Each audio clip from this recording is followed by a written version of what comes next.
Candid channel. இன்னைக்கு நம்மளோட சேனல்ல தூதுவளை ரசம் எப்படி பண்றதுன்னு பார்க்க போறோம். தூதுவளை ரசம் பொதுவாவே தூதுவளை சளி பிரச்சனை அதிகமா இருக்குறவங்க, இந்த ஆஸ்துமா ப்ராப்ளம், இளப்பு ப்ராப்ளம் இருக்குறவங்க, நெஞ்சில சளி அதிகமா இருக்குறவங்க இவங்கலாம் தூதுவளையா அவங்களோட சாப்பாட்டுல எந்த விதத்திலயாவது சேர்த்துக்கிட்டா சீக்கிரம் அவங்களுக்கு அந்த ப்ராப்ளம் சரியாகும். தூதுவளை நம்ம ரசம் வச்சு சாப்பிடலாம், இல்லை சூப்பை வச்சு நம்ம சாப்பிடலாம். அது எப்படின்னா அந்த இலையிலையும் சரி காம்புலையும் சரி முள் இருக்கும். ஸோ நம்ம கட் பண்ணுறப்ப பார்த்து கட் பண்ணணும். ஸோ நான் இலையை மட்டும் கட் பண்ணி வச்சுருக்கேன். இன்றைக்கி நம்ம நம்மளோட சேனலில் தூதுவளை ரசம் எப்படி பண்ணுறதுன்னு பார்க்க போகிறோம்.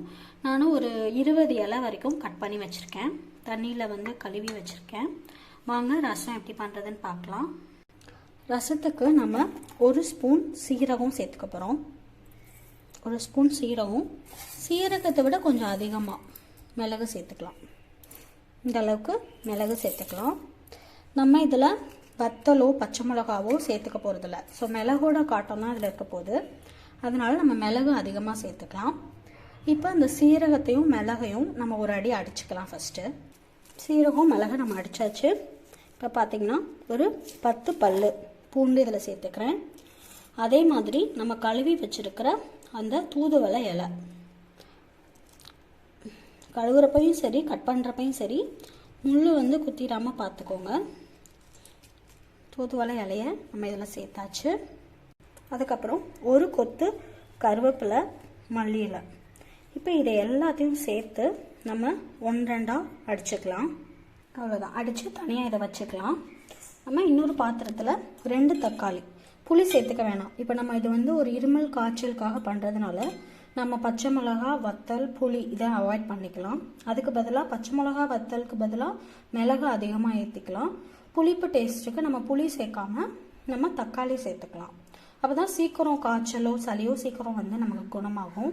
ஸோ இதை தக்காளியை நல்லா பிசைஞ்சு விட்டுக்கலாம். இப்போது தக்காளி நல்லா பிசைஞ்சாச்சு. இப்போ இதில் ஒரு 1/4 ஸ்பூன் மஞ்சத்தூள் சேர்த்துக்கலாம். அதே மாதிரி கொஞ்சமாக பெருங்காயத்தூள் சேர்த்துக்கலாம்.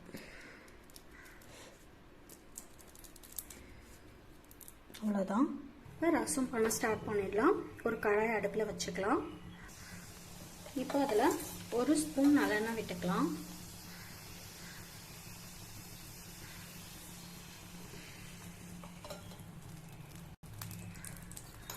எண்ணெய் சூடானதும் அதில் 1 ஸ்பூன் கடுகு சேர்த்துக்கலாம். கடுகு வெடித்ததும் நம்ம அரைச்சி வச்சுருக்கிறத ஃபஸ்ட்டு அதில் கொட்டிடலாம். கொட்டிட்டு ஒரு 2 செகண்ட் லைட்டாக இதை வதக்கி விட்டுட்டு அப்புறம் கரைச்சி வச்சுருக்கிற தக்காளி தண்ணியை இதில் ஊற்றிடலாம். இதெல்லாம் நம்ம மஞ்சத்தூளும் பெருங்காயத்தூளும் ஏற்கனவே சேர்த்துருக்கோம். இப்போ இதை நல்லா மிக்ஸ் பண்ணி விட்டுடலாம். கொஞ்சம் தேவையான அளவு தண்ணி சேர்த்துக்கலாம். ரொம்ப கட்டியாக இருக்கணுன்றது அவசியம் இல்லை.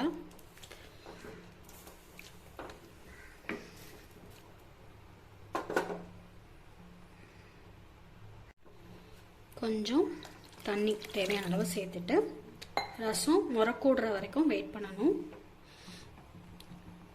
ரசம் கொதிச்சிடக்கூடாது. ஸோ முறக்கூடின மாதிரியே நம்ம எடுத்துடணும். கொதிக்கிறப்ப உப்பும் சேர்க்கக்கூடாது. தனியாக நம்ம எந்த பாத்திரத்தில் ரசத்தை ஊற்றிக்க போகிறோமோ அதில் நம்ம உப்பு சேர்த்துக்கணும். இதெல்லாம் நான் தேவையான அளவு உப்பு போட்டுக்கிறேன். கொஞ்சமாக உப்பு கரையிறதுக்கு தண்ணி ஊற்றிடலாம். அதே மாதிரி ரசம் ரொம்ப ஃபாஸ்ட்டாக ரொம்ப ஹை ஃப்ளேமில் வச்சு கொதிக்க வைக்க வேண்டாம். மீடியம் ஃப்ளேமில் வச்சு கொதிக்க வச்சாதான் அது நல்லா கரெக்டாக இருக்கும். இல்லைன்னா டக்குன்னு கொதிச்சிரும், டேஸ்ட் இறங்காது. தூதுவளை ரசம் இந்த மாதிரி நீங்கள் வச்சு சாப்பிட்டீங்கன்னா உங்களுக்கு ரொம்ப உடம்புக்கு ரொம்ப நல்லது. பட் இந்த மாதிரி பண்ணுறப்போ நீங்கள் புளியும் பச்சை மிளகா வத்தல் இதெல்லாத்தையும் அவாய்ட் பண்ணிக்கலாம். அதுக்கு பதிலாக நம்ம தக்காளி அப்புறம் மிளகுமே சளியை குறைக்கிறதுக்கு ரொம்பவே இதாக இருக்கும், யூஸ்ஃபுல்லாக இருக்கும். அதனால் மிளகு அதிகப்படுத்திக்கோங்க. ஸோ இந்த மாதிரி செஞ்சு சாப்பிட்டிங்கன்னா சளியும் சீக்கிரம் குறையும்.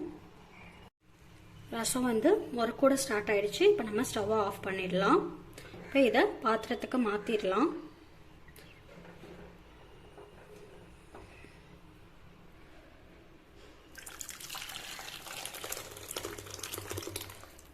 அவ்வளோதான். இதில் லைட்டாக தண்ணி ஊற்றி அதையும் ஊற்றிடலாம்.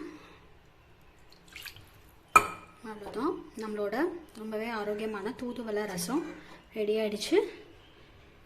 நீங்களும் இதே மாதிரி உங்கள் வீட்டில் ட்ரை பண்ணி பாருங்கள். ட்ரை பண்ணிவிட்டு எப்படி இருக்குன்னு சொல்லுங்கள். இந்த வீடியோ உங்களுக்கு பிடிச்சிருந்தா லைக் பண்ணுங்கள், ஷேர் பண்ணுங்கள், கமெண்ட் பண்ணுங்கள். எங்களோட லெட்ஸ் குக் அண்ட் ஈட் சேனலை சப்ஸ்கிரைப் பண்ணுங்கள். தேங்க்யூ.